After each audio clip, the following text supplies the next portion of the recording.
Hoy vamos a conocer aspectos desconocidos de alguien bastante conocido en Hispanoamérica, el escritor y político Carlos Alberto Montaner, un hombre que encarna como ninguno el espíritu de la libertad integral y a quienes, en defensa de ese espacio personal y colectivo, ensayan todos los caminos, aventuran todas las fórmulas decentes y desafían todos los peligros físicos y morales. Un hombre de acción y un hombre de pensamiento. Sin dudas, nuestro mejor ensayista político, el más profundo y el más sencillo a la vez, capaz de explicar o de intentar explicar los problemas complejos sin perderse en alardes retóricos, amigo de la claridad y del buen humor, enemigo de la solemnidad vacía y de las dictaduras, de todas las dictaduras, las de derecha y las de izquierda. Carlos Alberto Montaner Zuriz, La Habana, Cuba, 3 de abril de 1943. Periodista, escritor y político cubano. En 1960, cuando solo tenía 17 años de edad, fue condenado a prisión. Logró escapar de la cárcel y asilarse en una embajada. Vivió 40 años exiliado en España, donde fundó La York y Firmas Press. Ha sido profesor universitario y autor de más de una veintena de obras que incluye desde ensayos hasta novelas. Es uno de los periodistas más leídos de habla hispana y su columna semanal se distribuye en varios continentes. En 1990 creó la Plataforma Democrática Cubana.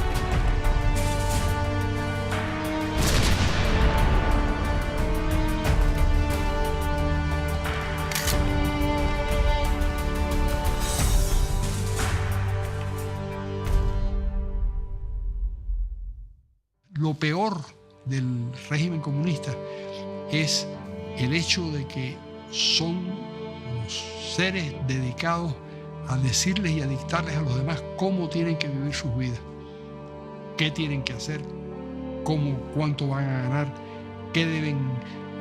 cómo deben alimentarse, qué deben leer. Es decir, cuando todo eso viene diseñado por el Partido Comunista y por una cúpula, eso es el espanto. Eso es lo peor que le puede ocurrir a una sociedad.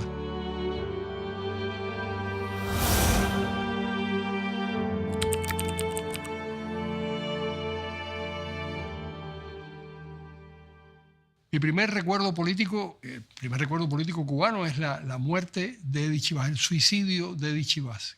¡Pueblo de Cuba! ¡Levántate y anda! ¡Pueblo cubano! ¡Adelante! ¡Este es mi último eslabonazo!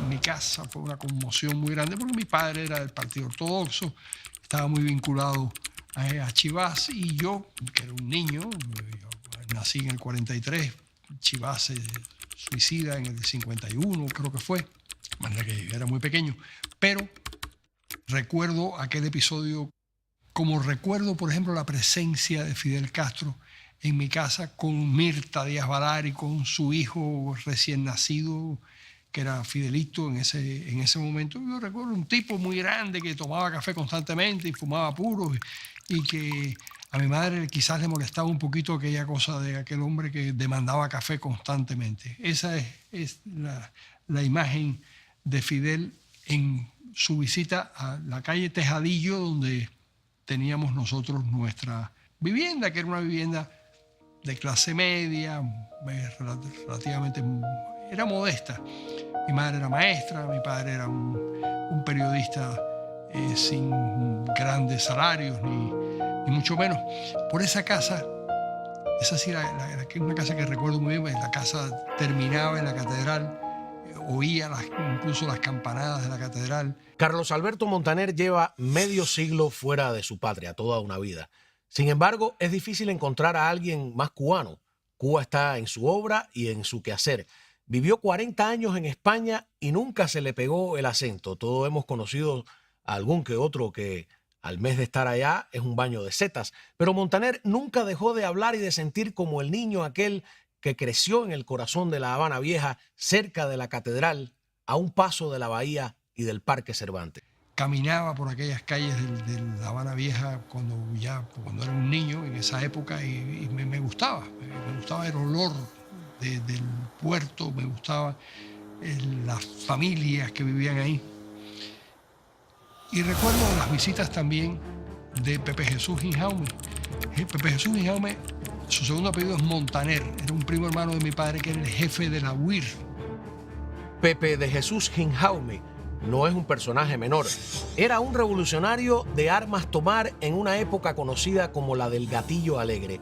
Ginjaume fue acusado de un asesinato que, según los testigos, en realidad cometió un estudiante de Derecho llamado Fidel Castro. Oscar Fernández Caral, sargento de la Policía Universitaria, fue acribillado frente a su casa mientras esperaba a su pequeño hijo. Caral no murió de inmediato y le dio tiempo a señalar a Castro y a Ginjaume. Un transeúnte llamado Reynold Aranda auxilió al herido y señaló a Castro como el verdadero autor del asesinato. Tras su declaración, también fue asesinado. Sin testigos, el caso se enredó. Los periódicos de la época recogieron los acontecimientos, pero la censura castrista los ha borrado. Entonces, fue uno de los principales gángsters políticos y yo sé que la relación con Fidel era muy estrecha y por eso Fidel iba a mi casa, por la relación con la UIR, por la relación con Pepe Jesús, que era como se llamaba Ginjaume, Pepe Jesús Ginjaume Montaner, y por supuesto con la relación con mi padre. De aquella época recuerdo gratamente a Rita Montaner, que era una prima hermana de mi padre.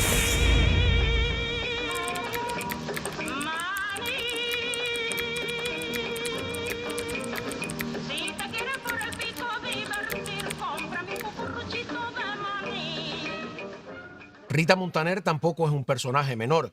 Baste recordar que El Manicero es la primera grabación de una canción latina que vende más de 1 millón de copias en toda la historia universal de la música. Y la han interpretado desde la orquesta de Louis Armstrong hasta Judy Garland e incluso los Beatles.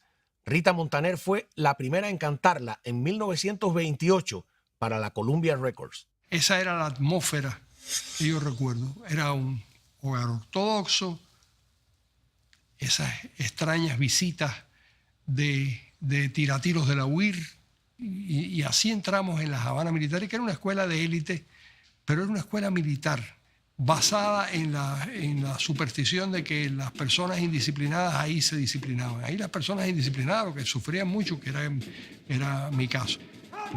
Aquello no funcionó, tuve unas peleas con otros estudiantes y en fin, me echaron. Me acuerdo que mi padre fue a arreglar el problema con Raúl Chivas y yo estaba feliz porque me habían echado de esa. Esa era una escuela de la que yo estaba feliz de que me hubieran echado.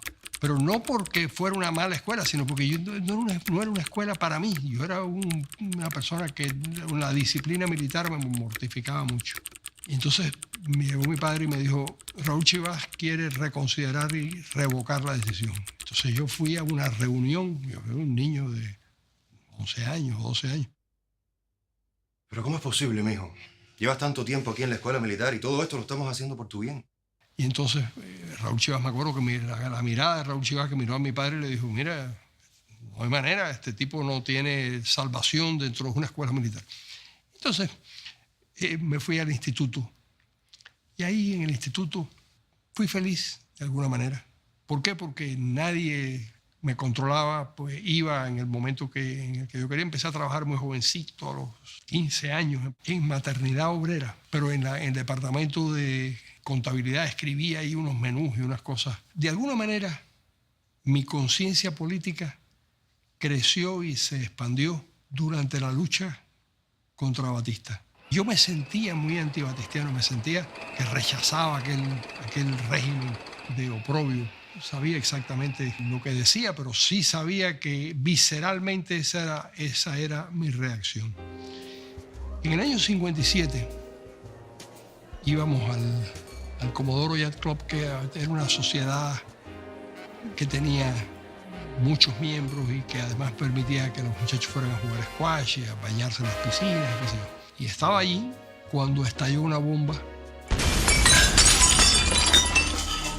puesta por el 26 de julio y había una muchachita muy bonita que yo le había echado el ojo con un niñito y estaba llorando porque había mucha gente herida y había mucha gente. Lo que ocurre cuando se pone una bomba, que es una cosa espantosa. Y yo fui a ayudarla. Desde entonces estamos juntos porque nos enamoramos. Teníamos 14 años, pero nos enamoramos y nos casamos a los 16 años. Una cosa realmente sorprendente.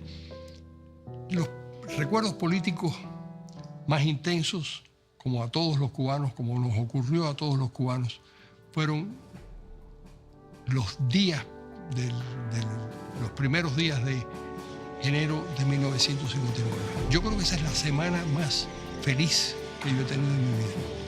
La caída de Batista. Nos sentíamos todos, los muchachos, nos sentíamos protagonistas. Yo tenía 15 años en ese momento, pero 15 años y una vida era de una precocidad monstruosa. Y me acuerdo aquella semana, porque fue una semana de gran jolgorio y de gran felicidad política, porque Cuba era libre y la entrada de Fidel en La Habana, todo eso, para mí muy impactante y además muy grato, pero duró muy poco tiempo. Duró lo que duraron los juicios.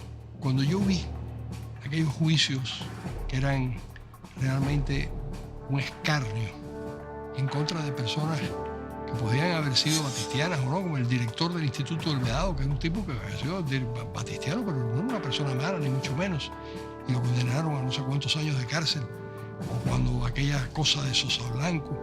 En fin, fueron juicios terribles. Estamos hablando de febrero, marzo del 59, cuando los cubanos discutían si la revolución era comunista o no, y la mayor parte del país pensaba que no lo era. Y yo tenía un profesor que se llamaba Raúl Ferrer, fue viceministro de Educación, después con la Revolución Cubana y después era un viejo comunista. Yo le pregunté a Raúl, Raúl, cuéntame, ¿cuál es la verdad? Me dijo, mira, la verdad es que este régimen es un régimen comunista, este es un sistema comunista y todos los cubanos van a tener que tomar decisiones sobre si lo apoyan o si lo adversan. Yo había leído lo que había pasado en Hungría en el año 56 y aquello me impresionó mucho. De manera que yo tenía una predisposición anticomunista muy clara y pensé que yo iba a tomar la decisión de oponerme a ese sistema si ese sistema comenzaba a arraigar en Cuba. Una de las discusiones más peliagudas entre los opositores cubanos gira en torno a cuándo se hizo evidente el espíritu antidemocrático de la revolución o la intención comunista del proceso. Esto último está claro que lo ocultaron e incluso lo negaron con vehemencia hasta abril de 1961. Pero el sesgo tiránico fue visible desde muy temprano. Y aunque todo depende de a quién se le pregunte, si nos atenemos fríamente a los hechos, podemos decir que el carácter autoritario del nuevo líder saltó a la vista desde el mismo principio. Ya regresamos con Leyendas del Exilio.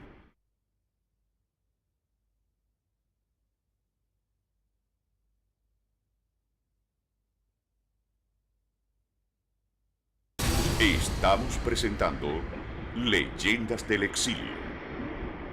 Estamos hablando de la primera mitad del año 59. En esa primera mitad ocurrieron cosas tremendas, ¿no? Expulsaron al presidente Urrutia, que fue una cosa realmente arbitraria. El caso de Hugo Matos, la pelea de Conte Agüero, que fue muy importante en ese momento, con otros comunistas. Y el pobre Conte Agüero esperaba que Fidel Castro lo ayudara y acabó siendo protegido por Juanita Castro, porque si no, Fidel Castro lo mata y tuvo que asilarse en una embajada, qué sé yo. En fin, fue un año de cosas terribles que modificaron por completo mi actitud hacia el gobierno cubano. el año 60 ya era evidente que el gobierno cubano iba hacia el comunismo a marcha forzada. Habían confiscado todas las escuelas, habían confiscado todos los periódicos y hubo una especie de brote de oposición muy importante entre los estudiantes y los campesinos. Y ahí yo me enrolo junto con Alfredo Carrión Obeso, Alfredo Carrión era un dirigente del Instituto de Segunda Enseñanza del Vedado, donde yo estudiaba, y Alfredo dirige un grupo vinculado a una organización que se llamaba Rescate Revolucionario, y yo me sumo a ese movimiento clandestino con el objeto de tratar de impedir junto con otros estudiantes que las cosas ocurrieran como luego ocurrieron. Uno de los elementos que el comunismo introduce en Cuba de manera sistemática es el de la delación.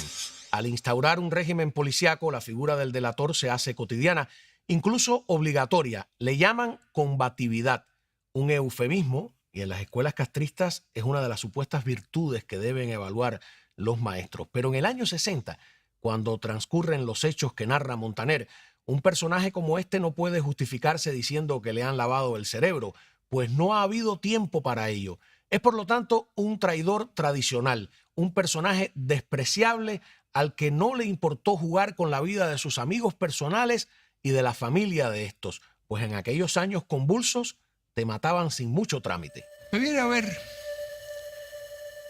un compañero, un amigo de la infancia, Alberto Benítez, y que me dice estar en la misma situación, y yo lo incorporo al grupo, pero yo no sabía que la función de él era delatarnos. ¿Usted es el hijo del periodista? Yo no soy hijo de nadie. Yo soy Carlos Alberto Montaner. ¿Qué se le ofrece? Pues nada, Carlos Alberto Montaner, que estás preso por contrarrevolucionario. Las cuatro personas que son Alfredo Carrión, Néstor Piñango, Jorge Víctor Fernández, que le decíamos el curita, que era un tipo muy religioso, y yo caemos presos en diciembre de 1960. Fugarse de una cárcel castrista, incluso de una cárcel de menores, es siempre una aventura en la que te va la vida. Pero como mismo en esta historia ha habido traidores, también hay héroes, personas bondadosas dispuestas a ayudar, dispuestas a arriesgarse para salvar al prójimo. Ahí aparece una persona que yo he escrito alguna vez que realizó 3 milagros. Primero, que no nos mataran. Eso es lo más importante. Segundo, que me juzgaran como un niño, un chiquillo de 17 años.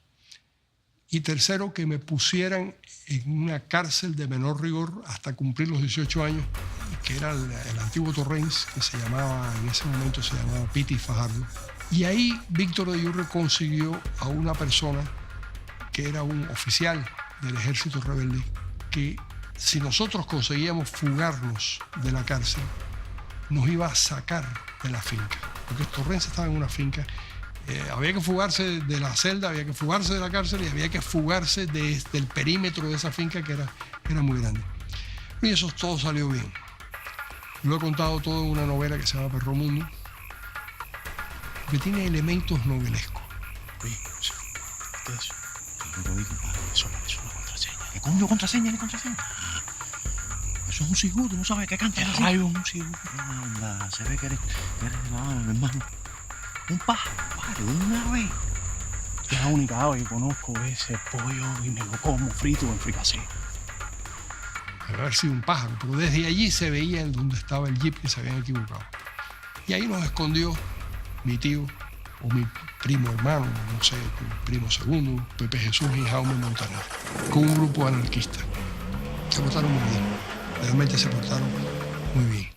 Seguimos en 1961, en los días de la invasión de Bahía de Cochinos. El régimen realiza arrestos masivos, el paredón de fusilamiento no descansa, las embajadas están repletas de asilados.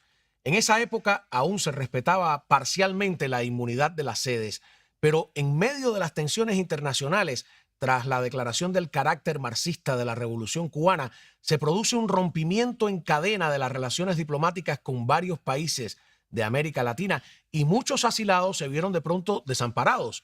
Carlos Alberto Montaner, que había escapado de la cárcel, estaba en una de esas embajadas, es decir, lo que podía ser otra ratonera. Pero la fortuna ayuda a los audaces. Después nos asilamos en una embajada, la embajada de Honduras. Estando en la embajada de Honduras se produce la invasión de Bahía de Cochinos. Pensamos salir de la embajada porque temíamos que nos mataran si se producía una victoria por parte de las personas que habían invadido Cuba. Pero en ese momento rompe relaciones Honduras y nos quedamos desprotegidos.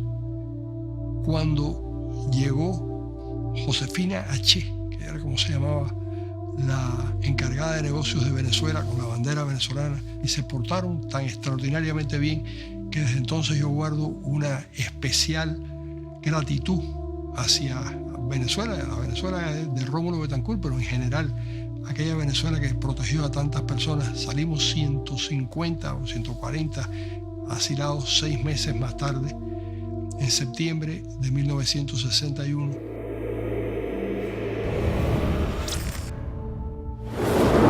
Salimos rumbo a los Estados Unidos. Y aquí empecé a hacer lo que hacen todos los inmigrantes, trabajar, estudiar, pero todo eso se interrumpió con la crisis de octubre, cuando el presidente Kennedy salió en la televisión y dijo que las personas, los jóvenes cubanos, debían reclutarse en el ejército de los Estados Unidos porque era inminente una invasión a Cuba y era importante que los cubanos estuvieran presentes en ese episodio. Por supuesto, me fui junto con otros muchachos a esa historia del ejército norteamericano.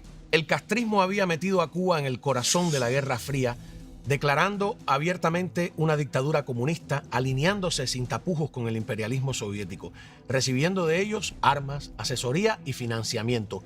Fue una reacción lógica que la oposición democrática y los exiliados cubanos trataran de acortar esa desventaja comparativa, aliándose con la otra potencia en pugna. Además, el castrismo había cerrado todas las vías pacíficas para frenar sus aspiraciones totalitarias, y los soviéticos habían instalado ojivas nucleares en Cuba, colocando al mundo al borde de la Tercera Guerra Mundial.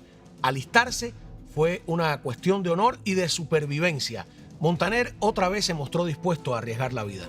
Cuando llegamos a Fort Knox, Kentucky, nos dieron un fusil, nos dijeron los que sean religiosos, ya yo no tenía ningún vínculo religioso, pero los que fueran religiosos, que se confesaran y qué sé yo, porque era inminente la partida hacia Cuba y nos llevaron a disparar para enseñarnos a disparar de una manera muy perentoria porque no había tiempo para nada. En la cafetería del cuartel, de aquel fuerte, los soldados incluso llevaban hasta los fusiles porque no podía ser que en cualquier momento los llamaran para la invasión a Cuba. Ya regresamos con Leyendas del Exilio.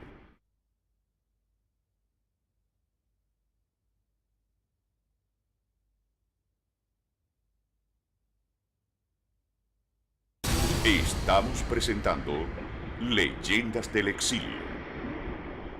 Estaba todo listo para invadir Cuba. Pero no sucedió. El pacto Kennedy-Khrushchev, se retiraron los cohetes de Cuba, se consolidó de alguna manera la revolución y 6 meses después regresamos con el rabo entre las piernas, regresamos a Miami. El modo en que se solucionó la crisis de los misiles puede que haya sido buena para Estados Unidos y para el mundo, que evitó una guerra atómica, pero fue fatal para los demócratas cubanos, pues Khrushchev pactó con Kennedy retirar los cohetes a cambio de no tocar Cuba. La dictadura castrista perdió esa batalla circunstancial, pero ganó una patente de corso, la garantía de su supervivencia. Castro, soberbio y molesto, en un principio no entendió esa ventaja, pero luego le sacó provecho. Carlos Alberto Montaner fue de los que enseguida comprendió que las reglas del juego habían cambiado. Y lo que hice fue estudiar con bastante intensidad. En el 66 terminé un máster en la Universidad de Miami en cuestiones literarias, que era lo que a mí me interesaba. A mí me interesaba escribir desde niño. y me fui a enseñar a Puerto Rico con una cátedra que me consiguió un profesor de la Universidad de Miami que se llama José Agustín Balseiro, que era un puertorriqueño muy prominente y realmente un tipo extraordinariamente educado, instruido, que me consiguió en esa universidad una cátedra, y llegué en el 66 y ahí estuve hasta el 70, enseñando literatura latinoamericana, pensamiento latinoamericano, y en el 70 me fui a España.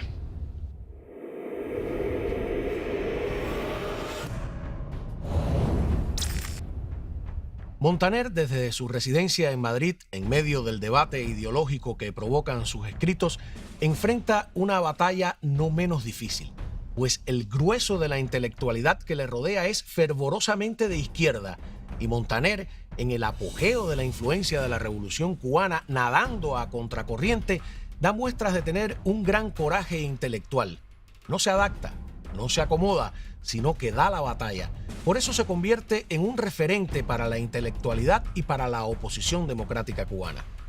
Utilicé mi tiempo en España, desde aquella época, para debatir con los comunistas, para defender el punto de vista de la oposición democrática, para recibir a los exiliados, a los que eran antiguos presos, desde Hugo Mato, Jorge Valls, Eloy Gutiérrez Menoyo, Miguel Sales, es decir, gente que habían estado presos durante muchos años y que salían al exilio o por España o pasaban por España. Y al mismo tiempo participé en muchos debates para tratar de salvar la imagen de la democracia y la imagen de la libertad. En 1989 ocurre un cambio trascendental, la caída del muro de Berlín y la desintegración de la Unión Soviética. Uno a uno los países satélites de la famosa cortina de hierro se fueron liberando. Era lógico que los demócratas cubanos sintieran esperanza. Había que intentarlo una vez más.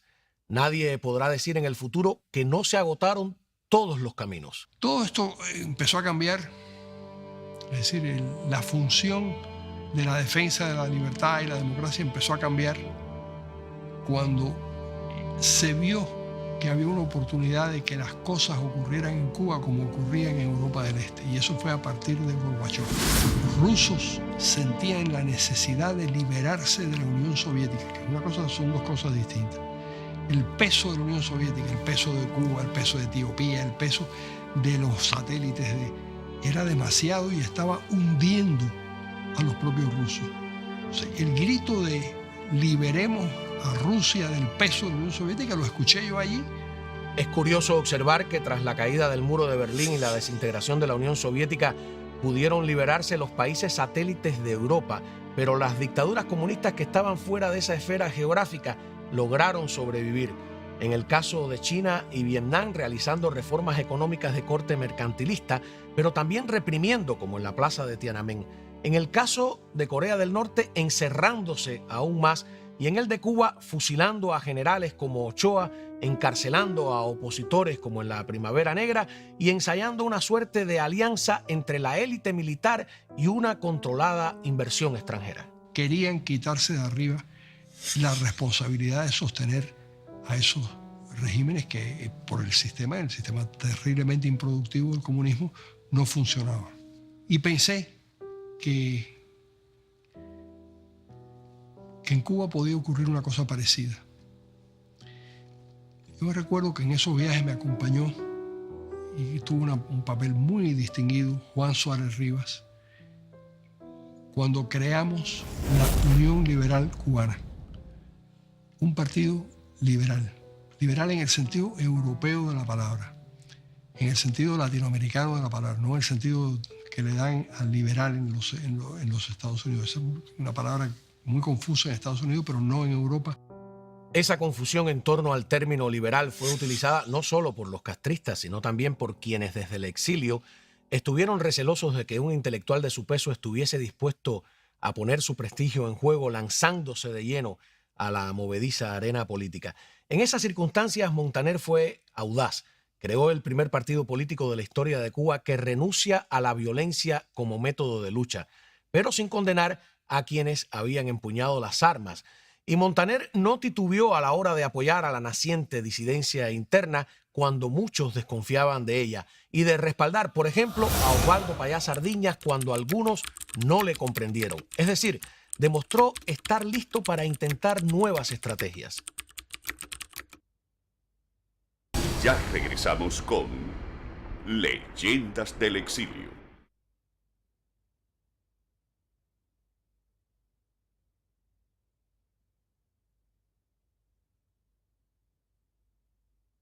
Estamos presentando Leyendas del Exilio. Nosotros conseguimos que la Unión Liberal Cubana se insertara en la Internacional Liberal. Y eso se oficializó cuando la presidió Adolfo Suárez, que recuerdo haber hablado con Adolfo Suárez el proyecto de desembarcar en Cuba, si había una posibilidad de realmente abrir la sociedad cubana a la libertad y a la democracia y al cambio político y a la transición, desembarcar con 200 líderes importantes del mundo entero que iban a ser congregados por Adolfo Suárez. Y yo creo que se hubiera podido hacer perfectamente bien y eso hubiera sido una especie de corrientazo enorme para los cubanos. Pero teníamos la oposición de Fidel Castro. Junto con los demócratas cristianos y junto con los socialdemócratas que dirigía Enrique Baloira, creamos la Plataforma Democrática Cubana, que fue el intento de reproducir en Cuba lo que habíamos visto en la transición española, la transición portuguesa y en la transición de los países comunistas de Europa Oriental.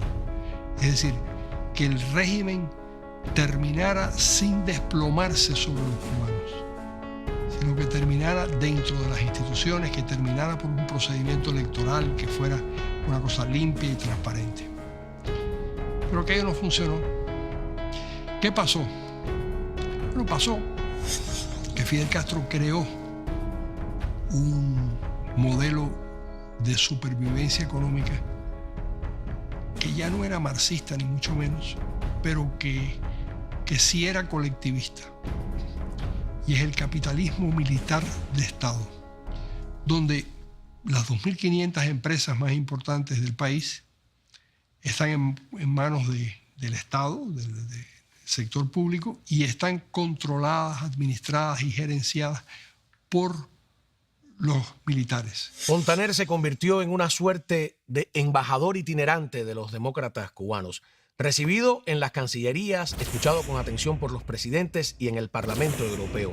Pero su principal aporte político tal vez haya sido mostrarle a la oposición cubana cómo leer y cómo insertarse en las grandes familias ideológicas organizadas en redes de colaboración internacional y dotar a esa oposición de fundamentos filosóficos, darle profundidad para que no fueran solo grupos anticastristas, sino verdaderos partidos políticos. En 1999, cuando parecía que el gobierno cubano estaba en las últimas, porque tenía una situación económica desesperada y además se sabía que el capitalismo militar de Estado había llegado a un punto donde no funcionaba más.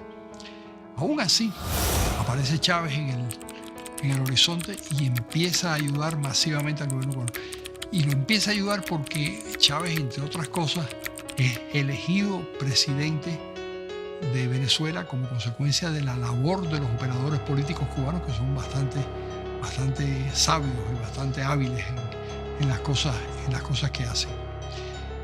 Pero todo este favor que Chávez le hace al gobierno cubano se recrudece a partir del golpe de abril del 2002, cuando el único sostén que encuentra Chávez es el de Fidel Castro.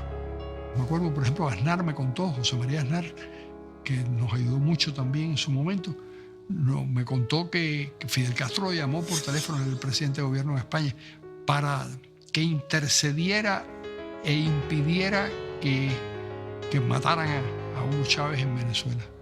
Y él lo hizo, llamó y, en fin, trató de salvar a un ser humano como era hasta cierto punto Hugo Chávez. Y lo digo, decía, hasta cierto punto con bastante dolor de mi parte. En 1992, en una conferencia de prensa en Canadá, Florentino Aspillaga y Enrique García, dos importantes desertores de la inteligencia cubana, revelaron cómo los organismos de espionaje castrista habían llegado incluso a trazar planes para asesinar a Montaner. Al régimen, sin duda, le preocupaba su creciente influencia. Montaner había llegado a ser vicepresidente de la Internacional Liberal, una red que agrupa un centenar de partidos alrededor del mundo. Hay un momento en el que yo entrevisto a un exministro, viceministro del gobierno cubano que ha desertado en España, que se llama Manuel Sánchez Pérez. Lo entrevisto para Radio Martín. Y aquella entrevista conmovió mucho a la sociedad cubana porque contaba cosas tremendas de lo que pasaba desde el punto de vista interno. Estamos hablando del año 88. Entonces la reacción del gobierno cubano fue enviarme una bomba dentro de un libro. Yo abrí el libro. El libro se llamaba Una muerte muy dulce. Y estaba preparado, pero no estaba preparado para que estallara. Pero estaba horadado, tenía el explosivo dentro y el detonador no estaba conectado, como diciendo, el día que nosotros queramos te podemos matar. Yo recuerdo que mi reacción fue más que de miedo, porque yo sabía eso, que ellos pueden matarme el día que les diera la gana. Fue de cólera, de que hicieran una cosa tan miserable como esa, que hubiera podido matar a mi secretaria y a 3 empleados, porque hubiera volado la oficina mía de Madrid. Me acuerdo que le entregué, llamé a los artificieros españoles, les entregué la bomba, el libro bomba. El origen de todo eso había sido el consulado cubano en Barcelona, no el de Madrid, en Barcelona. ¿Por qué el de Barcelona? Nunca lo supe. Aunque en su momento también me enviaron, un poco después de eso, a una mujer muy seductora que era la amante del jefe de estación del gobierno cubano en el consulado de Madrid. Entonces yo hablé con el enemigo lo que hizo fue cruzar la pierna y descruzarla, qué sé yo, pero no pasó nada. Y además, yo no sé si cometí el error, pero a mí no me gustan esos juegos. Al final de la conversación le dije, mira, la policía política española te tiene muy fichado y sabe perfectamente quién es tú y sabe que tú has recibido no solo las cuestiones que tienen que ver con Cuba, sino era un buzón de la ETA. Recibes información de la ETA. Así que por favor no vuelvas más aquí. Y nunca más la volví a ver y nunca más supe de esta señora.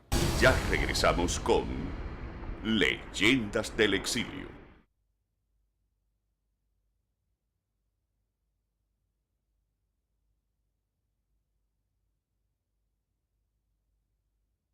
Estamos presentando Leyendas del Exilio. En el año 1991 y hasta el 99, Fidel Castro decidió asistir a las cumbres iberoamericanas de presidentes. Sin la ayuda soviética y todavía sin Chávez, Castro necesitaba un mínimo de integración regional. Cada año los presidentes de Iberoamérica intentaron convencer al dictador de que hiciera elecciones. Lo más que lograron fue que se quitara ocasionalmente el traje militar e incluso que en la cumbre de Chile en 1996 firmara sin inmutarse un compromiso de realizar elecciones competitivas. Jamás cumplió, se burló de todos, pero nuevamente nadie puede decir que no se hizo el intento. Gran parte de esa presión internacional fue posible gracias a las gestiones de Montaner, que también era invitado por los presidentes a las cumbres en representación de la Cuba que reclama democracia. Felipe González, el líder socialista español, que fue presidente de gobierno durante 14 años, también nos abrió la puerta de México, Carlos Salinas de Gortari. Ellos se habían reunido, cuando digo ellos, eran Carlos Salinas de Gortari, el presidente de Colombia, Carlos Andrés Pérez, que era presidente de Venezuela. En ese momento se habían reunido con Fidel Castro en Islas Mujeres y le explicaron cómo podían ellos ayudar al gobierno cubano a salvar la situación y a modificar para que entraran en una transición. Fidel Castro les dijo que de ninguna manera que todo eso era una maniobra de la CIA, que realmente Cuba no necesitaba, que lo que estaba implosionando era el capitalismo y el sistema democrático, eso era lo que iba a terminar en el mundo. Y claro, Salinas de Gortari, que acabó refugiado en Cuba, por cierto, durante ciertos años después, me dijo que él le pareció un tipo bastante demente. Jorge Mas Canosa y la Fundación Nacional Cubano-Americana hicieron un gran trabajo político en Washington. Montaner y la Plataforma Democrática Cubana hicieron un trabajo similar en América Latina y en Europa, donde a través del presidente del gobierno español, José María Aznar, se logró la posición común de la Unión Europea frente al régimen castrista. Cuando uno saca cuenta del esfuerzo que se hizo, resulta asombroso que Montaner haya tenido tiempo de escribir, pero ahí está su extensa obra literaria y ensayística como un legado. El exilio es el espacio y el tiempo que ha sido esencial para mí. Si a mí me dicen cómo te definirías, me definiría como cuidar una posta en la Guerra Fría, pero hacerlo durante toda mi vida exilado. Yo salí a los 18 años de Cuba y tengo 74 años. O sea, toda mi vida, las 4/5 partes de mi vida han transcurrido en el exilio y es la manera natural para mí de existir, que es una existencia precaria de alguna manera, una existencia sin raíces, siempre provisional, pero es la que me tocó vivir y de alguna manera estoy agradecido a que haya sido esa y no en Cuba o en una cárcel o en la cárcel grande que es la sociedad cubana. Yo quisiera que Cuba se transformara en una democracia, aunque sea imperfecta, pues todas las democracias son imperfectas, la norteamericana es imperfecta, la francesa, todas son imperfectas, pero no importa, que se pueda corregir y que esa sociedad tenga el control de sus vidas. Yo quiero una sociedad libre, que decida y donde los funcionarios públicos y los políticos elegidos tengan que darles satisfacciones y explicaciones constantemente a la sociedad en la que viven y para la que viven. Yo quiero que el servicio público efectivamente exista. El servicio público es que estén al servicio de la sociedad, no que manden a la sociedad. En un principio dijimos que Carlos Alberto Montaner ha sido un hombre de acción y de pensamiento, y no es una calificación gratuita. También lo fue Martí en el siglo XIX. Sobre la mesa, parte de la obra ensayística de Montaner: Informe secreto sobre la Revolución Cubana, El ojo del ciclón, Claves para una conciencia en crisis, Las raíces torcidas de América Latina, Libertad, la clave de la prosperidad, Fabricantes de miseria, La libertad y sus enemigos, El manual del perfecto idiota, No perdamos también el siglo XXI, y su último ensayo, El presidente, un manual para gobernantes y gobernados. Todos libros imprescindibles para quienes se adentren en la aventura cívica de recuperar la democracia cubana, escritos hoy pensando en el mañana. Los cubanos de ese entonces se lo agradecerán. Lo más importante es la revitalización del pensamiento liberal. Es decir, la idea de que hay posibilidad en la libertad política y en la libertad económica de rescatar a ese país y que hay que hacerlo dentro de las instituciones y dentro del derecho y dentro de las normas típicas de una verdadera república, que Cuba no fue una pseudo república por lo que dicen los comunistas, sino fue una pseudo república porque no supimos ejercer como verdaderos republicanos. Es decir, no supimos efectivamente separar los poderes, subordinarnos al imperio de la ley, obedecer las reglas y las instituciones, y como consecuencia de todo eso, como consecuencia de esas actitudes que teníamos muchos cubanos, se echó a perder el país. Y entraron todos estos garabatos históricos que hicieron tanto daño al país. Carlos Alberto Montaner Zuriz ha publicado unos 27 libros. Algunos medios especializados han calculado en 6 millones el número de personas que semanalmente lee sus columnas. En octubre de 2012, la revista Foreign Policy lo eligió como uno de los 50 intelectuales más influyentes de Iberoamérica. Actualmente vive en Miami.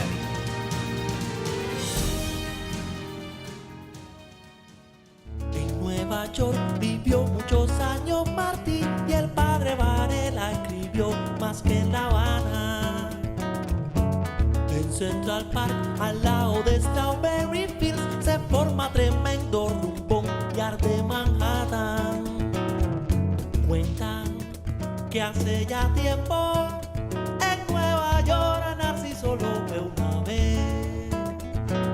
Estaba mirando al cielo y vi un lucero abriendo el amanecer.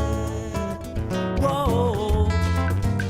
Y fue a casa de Emilia y Miguel, y así fue que inventaron allí mi bandera cubana. Estaba Cirilo, que soñaba Cecilia Valdés, como todos soñaban allí, separarse de España.